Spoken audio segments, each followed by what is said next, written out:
Nakita niyo po ba ang diferensya po ng mga Duterte supporters at saka sa resulta ng mga vlogs ng mga loyalists ni Marcos?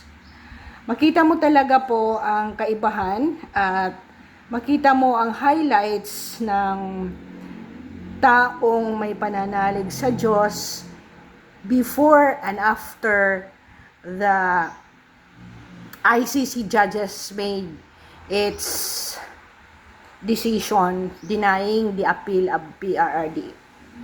Makikita niyo po na ang lahat na nag-comment doon sa mga vlog ay nagmamanifest po ng mga trust in God's sovereignty, di ba? Yung acceptance na okay lang yun, God does things for a reason, and they trust God's plan, seek His guidance, and align with His will. Ito po ay makikita po sa prinsipyo ng Biblia sa Psalm 37 verse 5. And love for righteousness. So, sasabihin lang nila na they pursue justice, mercy, and integrity, reflecting God's character. Mostly po, ang makikita mo pag walang Diyos talaga doon sa comment ay binayaran, ganyan. So, pero ang marami po ay nagsasabi na God does things for a reason, but we will still pursue. And ito po ang doktrina ng Book of Micah, chapter 6, verse 8. And Psalm 15, verses 1 to 2. And nagdidepende po tayo. Makikita mo si Alvin Anturism, kung sino pa, depending on God's strength. And they recognize our weakness and rely on God's power. So makikita din po ito sa Corinthians 12 verses 9 to 10. Humility. They acknowledge na ang history ng ICC ay wala pang naparelease sa interim release. Kaya po even si Attorney Kaufman ay gumawa po ng ibang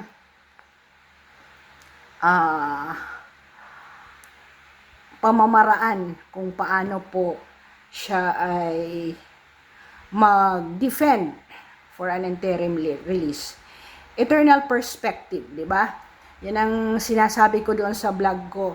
Kung makonvict man si President Duterte, at nakita ko rin po yung mga comment ng iba, may eternal perspective yan po, na may reason talaga kung bakit siya ay i-convict despite na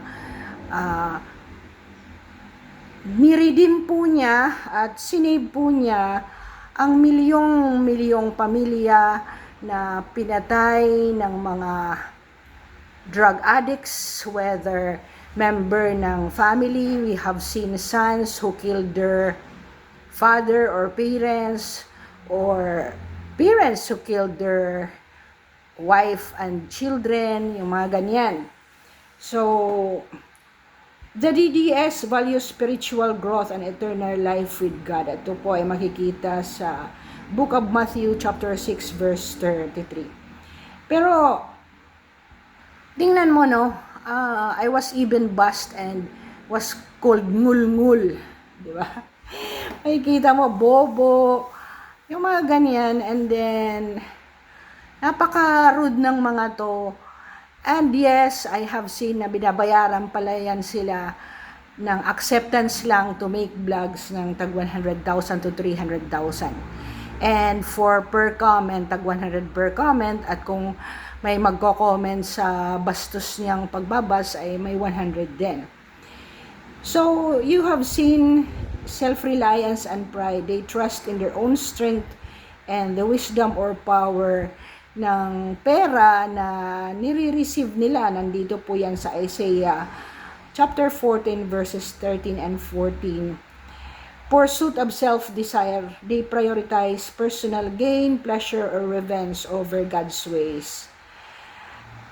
Nasa Salmo 10 po yan, verses 2 to 4. Deception and manipulation, they may use lies, oppression, or cunning to achieve goals. John 8, verses 44 to 45. Ang nakakalungkot po, di ba, kahit saang korte yan, hindi mo pwedeng i-kulong not unless siya ay talagang pusakal na kriminal na hindi mo siya bigyan ng due process at ikulong mo na kaagad, na ginawa pa ang reason ng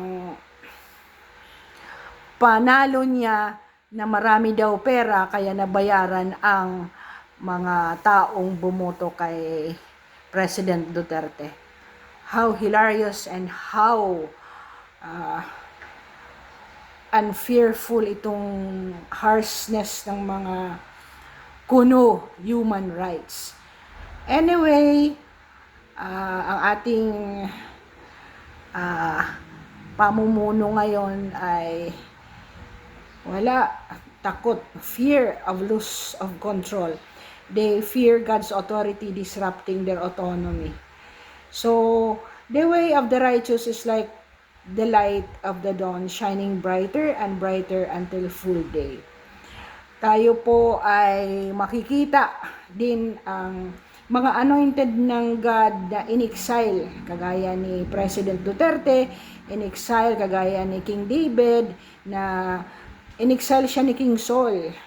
Si Joseph the Dreamer, siya po ay ibinenta ng kaniyang mga kapatid into slavery and imprisoned in Egypt. But Joseph was later exalted by God to save his family. Si Daniel po, in exile po sa Babylon.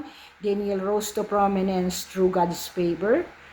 And then Ezekiel, na-exile po siya sa Babylon with Judah and was called by God to prophesy and strengthen for his mission.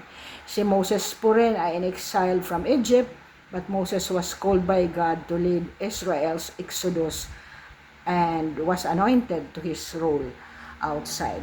So, hayaan po natin, if you have seen my earlier vlogs, guilty or not, si PRRD ay malalagay po sa history ng books ng Pilipinas at saka ng world, being the first ASEAN leader who fought for the lives of the innocents, being killed, being destroyed by itself by the drug abuse, and by the women, millions of women being raped before pa siya maging presidente dahil sa impact ng narcotics, illegal use and abuse of drugs. At ang kinatatakutan po niya ay nangyari na tayo ay magiging narco country.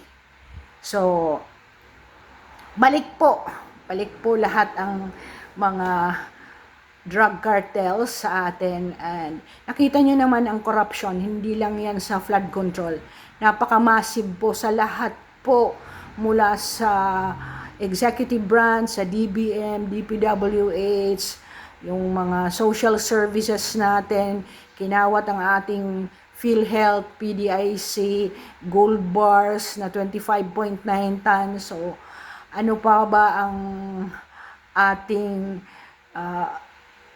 makikita na trilyon.